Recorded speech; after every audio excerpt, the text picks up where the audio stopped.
Riverleigh is the place that I kind of experienced what family is really about. I experienced probably something of what heaven might be like, where grace is shown, where encouragement happens, where all the really good things you know about life occurred. And so that, for me, that happened when I was a little kid at Riverleigh. And so I wrote this song all about, it's really a bit of a thank you letter to all those people in my life who have really helped me along this road that I'm on, and those that have shown me just a glimpse of what heaven might be like. So the line in the chorus is, heaven's getting closer on the road to Riverleigh. It's a thank you letter, and that realization that we all have a responsibility to anyone that comes across our path to show them something of the kingdom, to show them something of what heaven might be like. It's shining that light in the darkness and helping people, bringing them with you. Again, it's that grace, meeting people where they're at, just bringing them along the road with you and saying, look, here's the path to walk. I'll find I'm almost home. That old veranda lantern glowing bright will welcome me. Heaven's getting closer on the road to Riverleigh. Okay, guys, thank you so much for being here. This is Make Jesus Music, and today I'm here at Freedom Festival with Brendon Walmsley.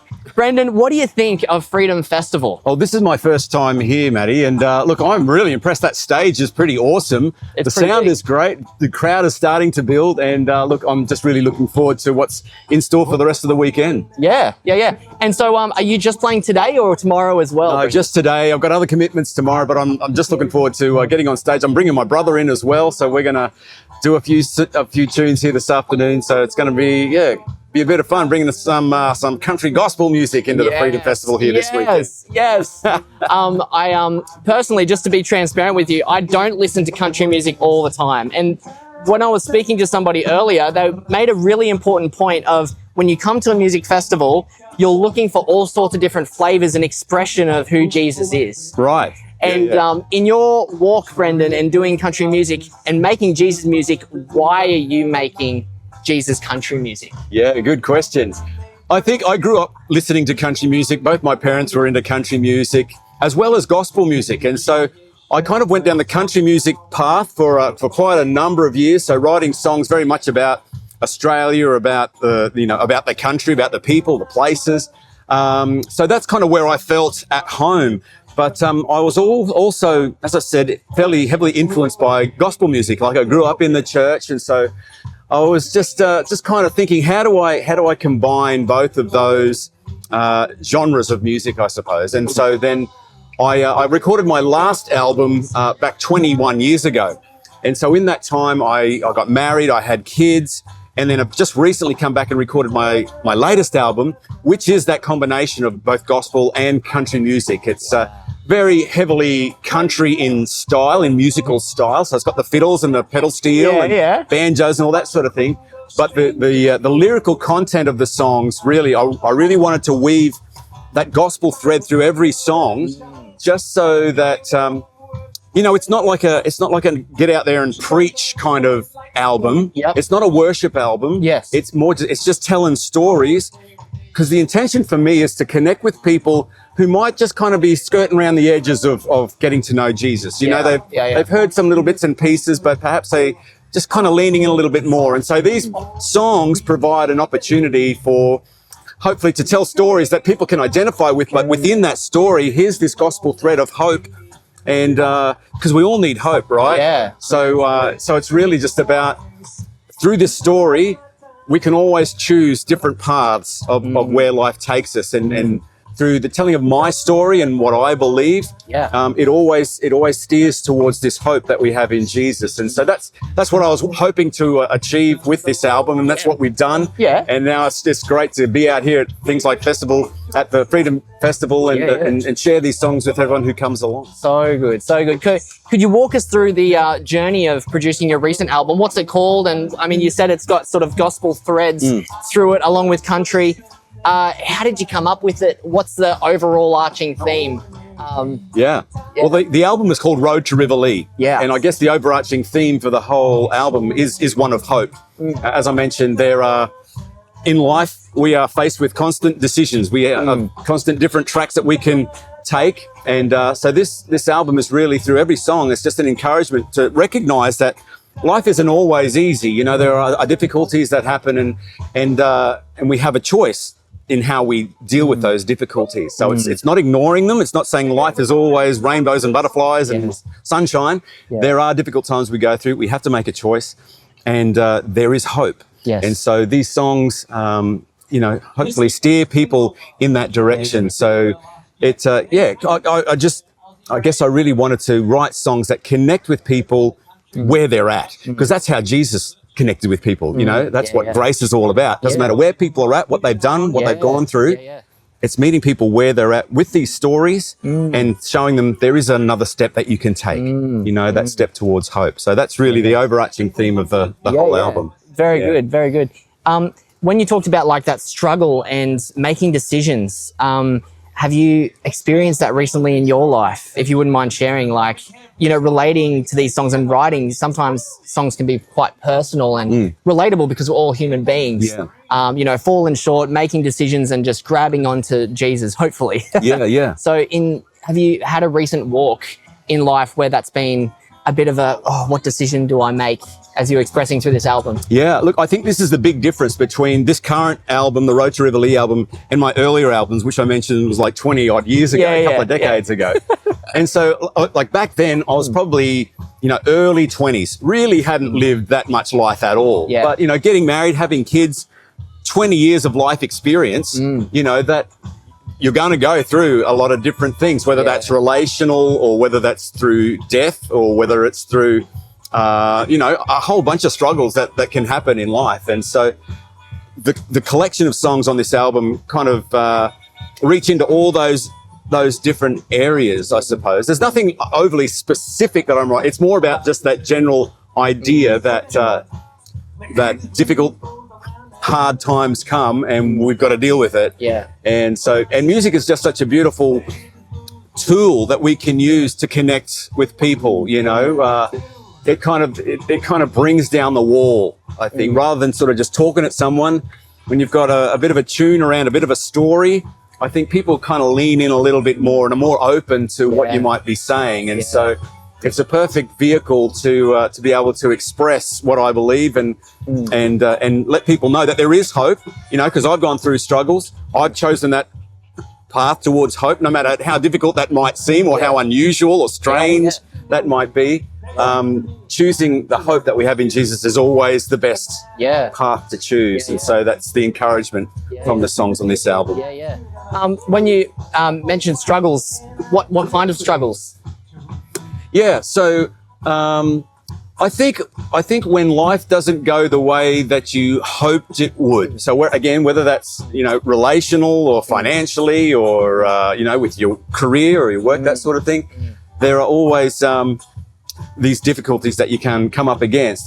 So I guess for me, like I also work at a church, you know, and so I get to experience a whole range of different people from different backgrounds and different experiences. Yeah, for sure. And so it's walking alongside people who are going through, whether it's the loss of a child or whether it's going through cancer or a relationship breakdown. So I guess I'm fairly constantly surrounded by people walking through life. You know, it's just life.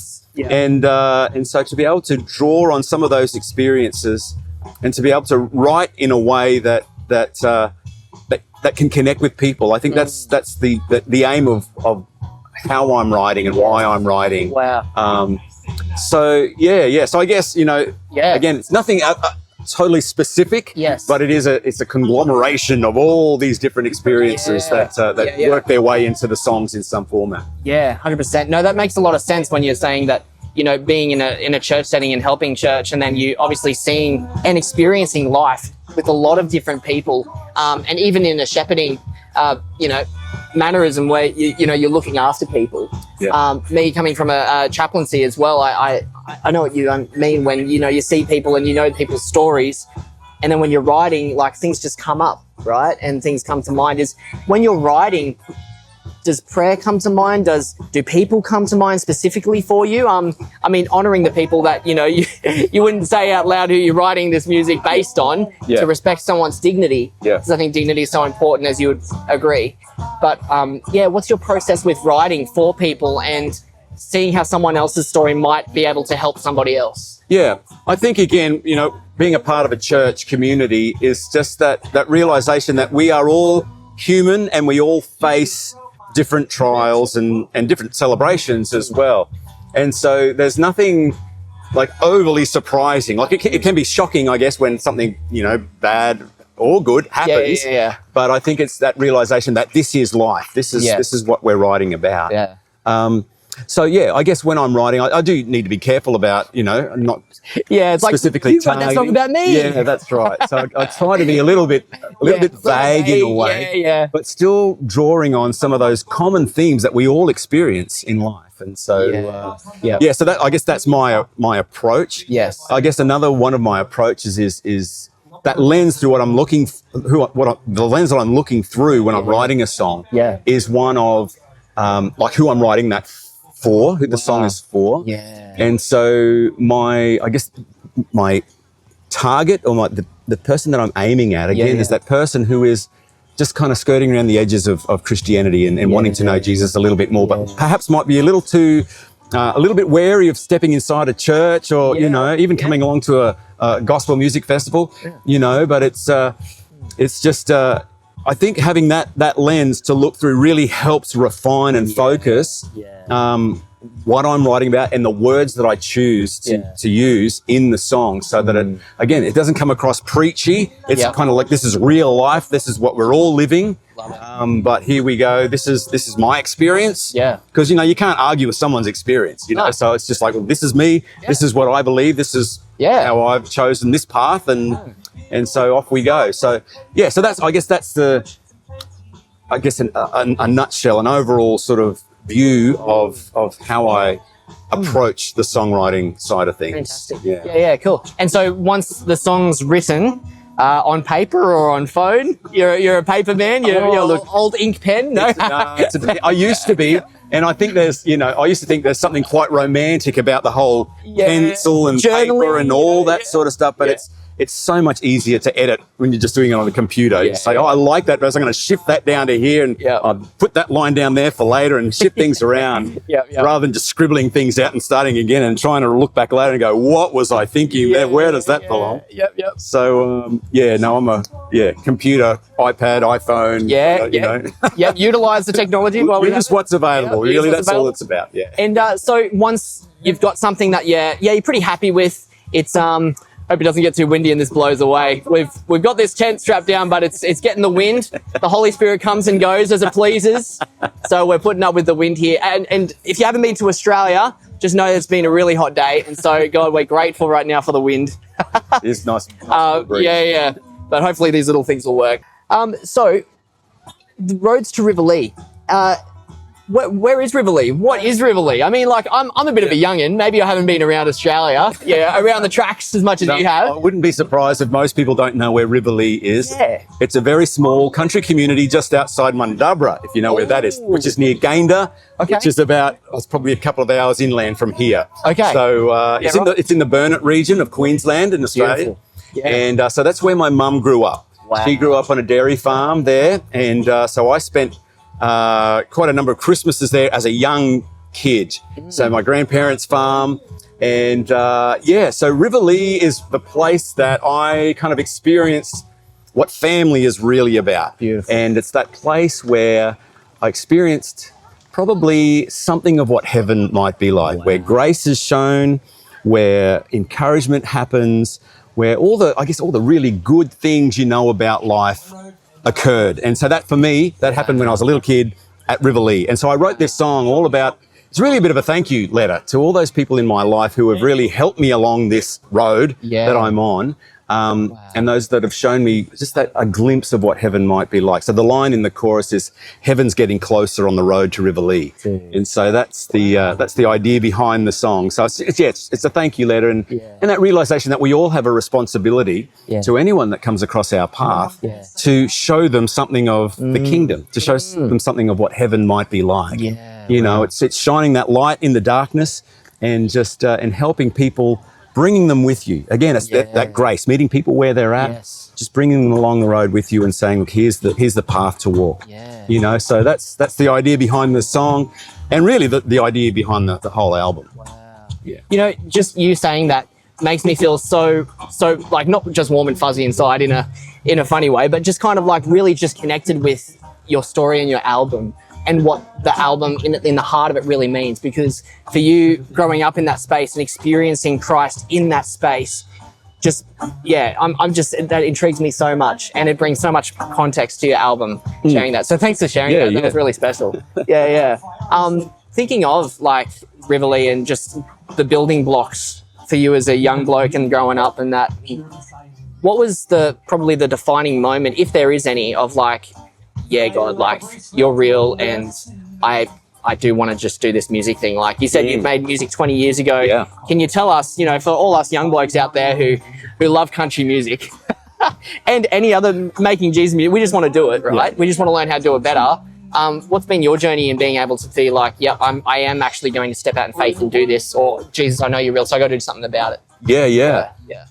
Such an important question, because I guess when I first started out in music, and particularly in country music, and starting to pick up some awards and get some recognition in the country music industry, and that can lead you down a certain path. You know, as I mentioned earlier, church and Jesus have always been a part of my life. I grew up in a Christian family, but I probably felt that I was just kind of riding on the coattails of mum and dad and what they believed, and going along with what they, where they went to church and all that sort of stuff. So, and that kind of carried through a little bit into my early years of singing country music as well. Like I probably didn't think overly carefully about the songs that I was singing, even the songs that I was writing, and the impact that music has on people, because it is such a huge influence, and so, and again, so I think probably a couple of decades of life experience and kind of figuring out what I'm doing in life, that's been helpful. But I think probably the pivotal moment for me was when I was about 23, 24, my dad got cancer and he died. And so that was really the big wake-up call for me to go, right, okay, I've said this is what I believe my whole life, but now my whole world is upside down. Now, what do I do? Wow. Do I really believe what I say I believe? And so fortunately for me, I had a great family around me. I had a great church family around me as well, who walked me through that devastating experience, And so, so that was really the pivotal moment. But again, a couple of decades down the track, and here I am with the opportunity to release music. I'd been writing songs throughout that whole period. And I think I just kind of figured, well, this is who I am. I'm a singer. I'm a songwriter. I have these platforms, these opportunities to perform and sing songs in front of a great lot of people. What am I going to do with that? Is this going to be all about me, or is it going to be about the one who gave me these gifts to use? And so that really helped frame my approach to recording this album. Probably about 6 or 7 songs into the writing process, I kind of figured, these songs are really taking a shape that is really very much a country gospel album. And I thought, I'm just going to do it, because there's not a lot these days. There's not a lot of like country gospel music out, not in Australia anyway. And so it's a bit of a risk. You're either seen as a country artist or you're seen as a Christian artist. And so for me, I'm thinking, right, I'm kind of riding the fence here. What's this going to look like? Who's this album going to appeal to? Is it going to be too country for the Christian crowd? Is it going to be too Christian for the country crowd?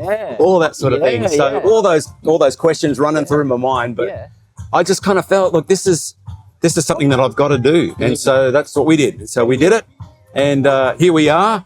And it's quite nice to have been embraced on both sides of the fence. Amazing. There's a bit of an appeal there for both sides, which is perfect for what I wanted, because I'm passionate about country music, and I'm passionate about Jesus, and so to bring these two groups together, that's Come on. tick. I mean, like, and there's creating community too. It's like, I know Brendon Walmsley. I know that like his songs or that song that changed me. Oh, it changed me too. And that's for an unchurched and a church. Yeah, that's right. You know, relationship coming together and meeting because of, you know, the music God's put on your heart. Yeah. And that's the beautiful thing about music, you know, it's this gift that we've been given, and it brings people together. Wow. So just excited to have this music out there for people to hear, to be encouraged by, and to maybe just help them think a little bit about where they're at on this road.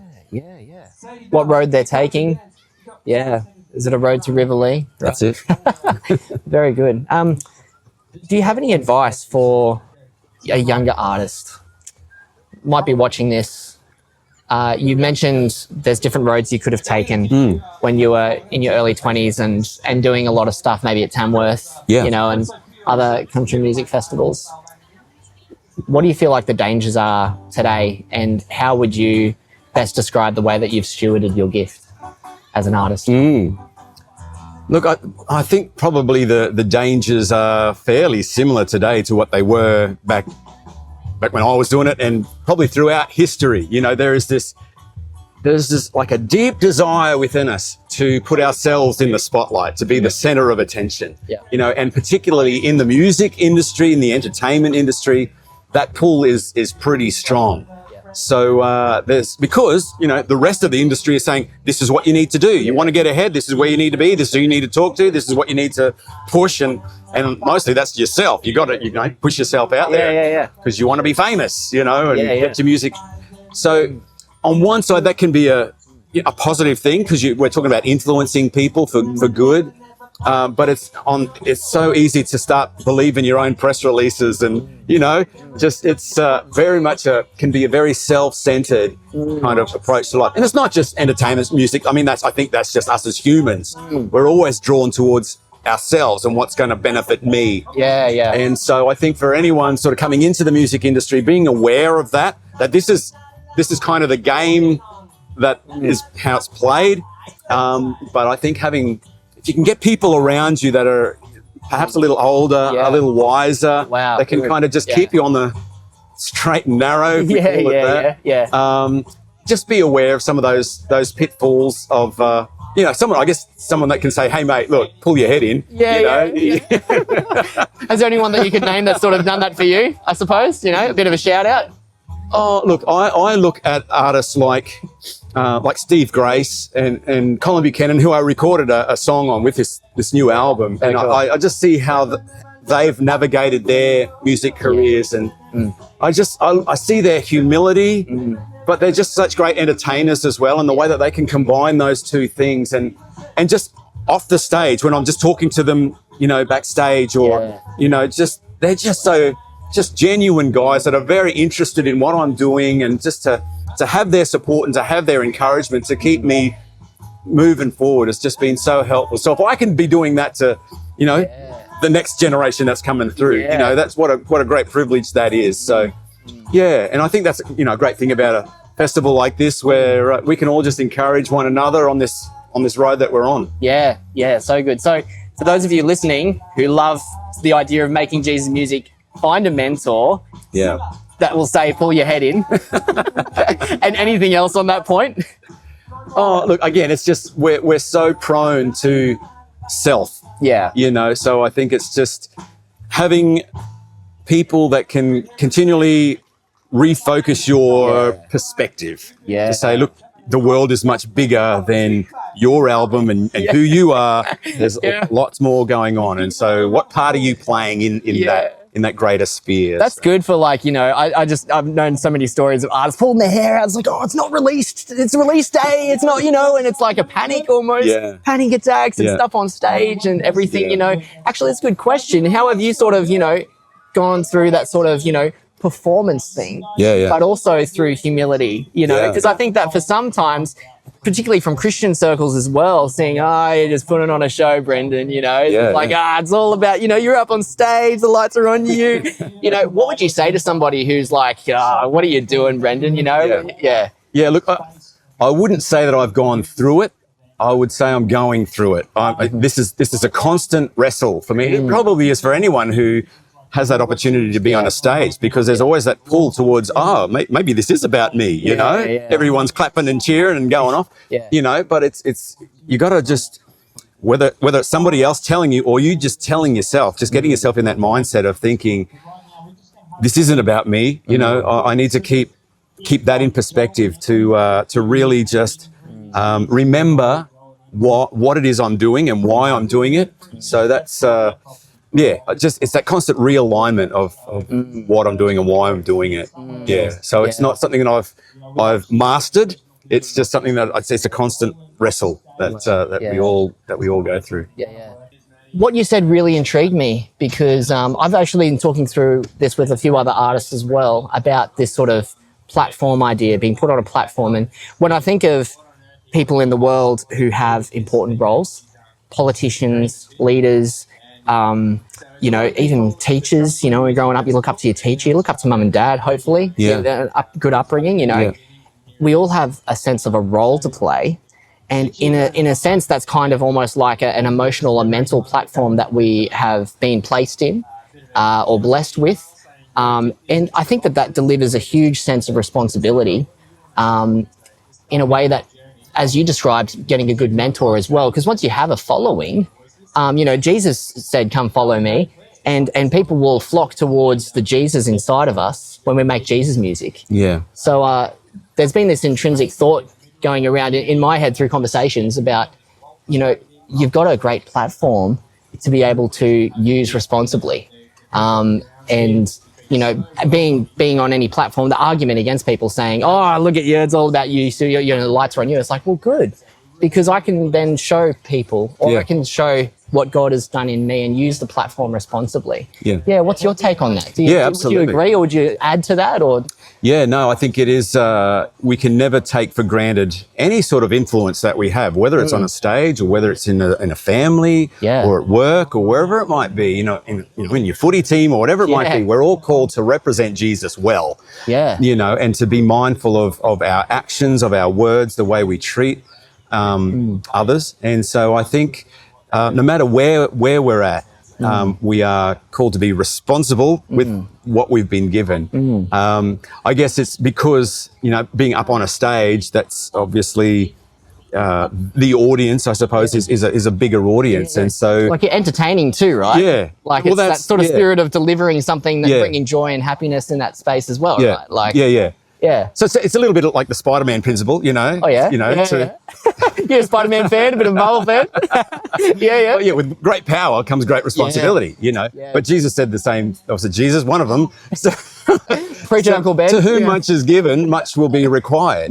So it's. I think keeping that in mind keeps us humble. So it's not all about me. It's about this gift that we've been given. To whom much has been given, much will be required, or much will be expected. And so, I think just realizing that for me, when I'm up on a stage, it's like it's a lot of fun. There's no joke there. Like, it is. Just having fun. Great, and to see people enjoying it and to being engaged with what's going on. That's that's kind of that's a huge buzz. But it's also that it's like it is a responsibility. It's just like these people are precious people. And the words that we're using, the songs that we're singing, the lyrics, they need to, they are influencing people whether we realize it or not. So it's just being careful right from the writing process, right through to the performing. It's all part of the deal. So we just got to be careful with it. So that encourages me to pray so much. Like, when I'm sort of like looking at writing a song, what you said is so true. Like, from the very thoughts, from the very, I was going to say writing, but we're buttoning now. From the very words that we're putting there, it goes from that time and space into the microphone and into somebody's heart. What the Lord is speaking through us in that thought, that mind, and then it might take years or, I was talking to Reese before playing at Music Festival as D4C, Disciples for Christ, that's his branding, and he just got out of the car and finished a track and he just played it. Wow. So, I mean, like, there's guys that are brilliant enough to kind of take something, that's good, thanks God. But I mean, the same principle, right? It's just taking that thing prayerfully. Thank you, God, for this blessing. Almost like a coffee or some gift that you want to give to people, right?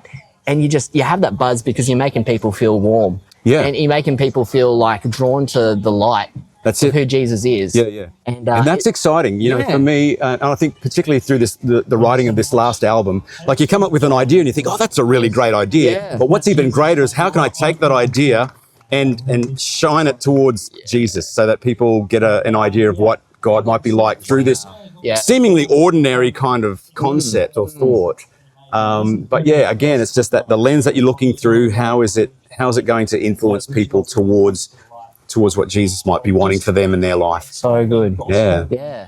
Wow. Thank you, Brendon, so much for sharing your story and pleasure. just the context to Riverleigh as well. That's just so encouraging, inspiring for me. I want to visit Riverleigh now. There's not much there. There's not much there anymore. Well, like all the little towns, they're all kind of just getting smaller and smaller. Yeah, but I mean, for you, I mean, someone might go to Riverleigh and be like, what is he talking about? But I know through this conversation that it means a lot, you know, in the context of, you know, it's what happened in that space.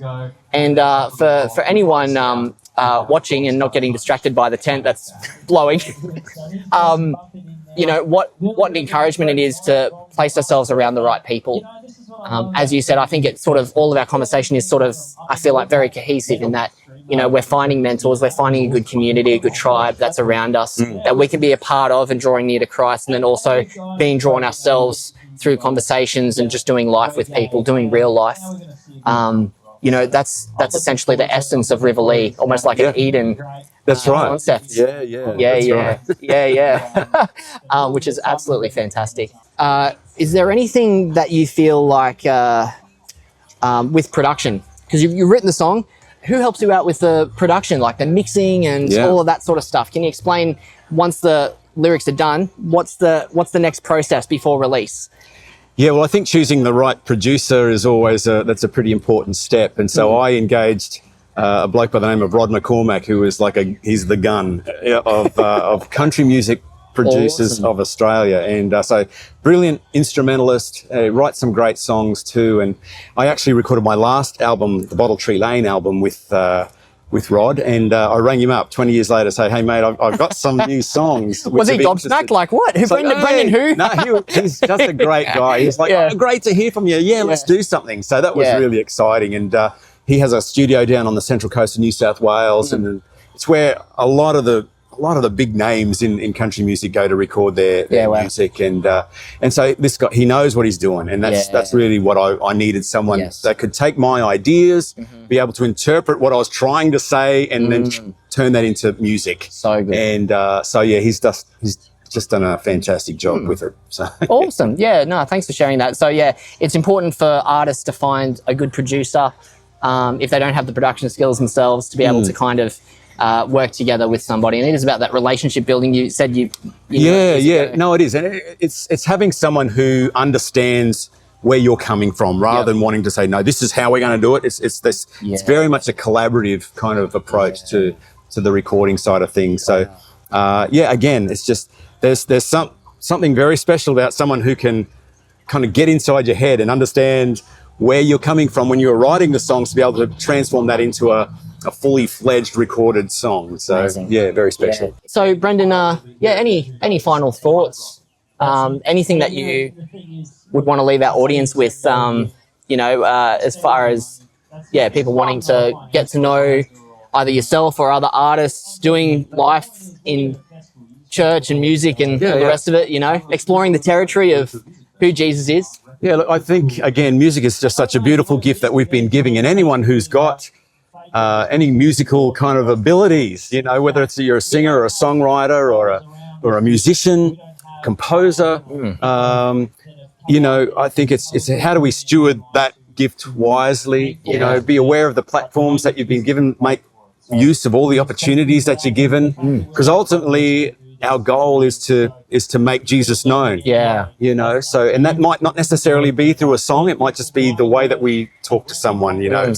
How are we showing people that glimpse of heaven, of what God might be like? So that would be my closing encouragement to anyone who's tuning in. Fantastic. Yeah, well, it's been an absolute pleasure having you at Freedom Fest, and if that's okay, I've sort of been starting up this making music with Jesus, making Jesus Music initiative, and one of the things that we would like to do. Matt and myself, who Matt couldn't make it to Freedom Fest, but we'd like to close with prayer. Would that be all right with you? Sure. Yeah, sweet. Well, Lord Jesus, I just thank you so much for Brendon, God, and I thank you so much that you've given him, this amazing ability to contextualize, which is a big word for just making Jesus known in lots of different spaces and analogies and through song to Australia and to a country audience and beyond.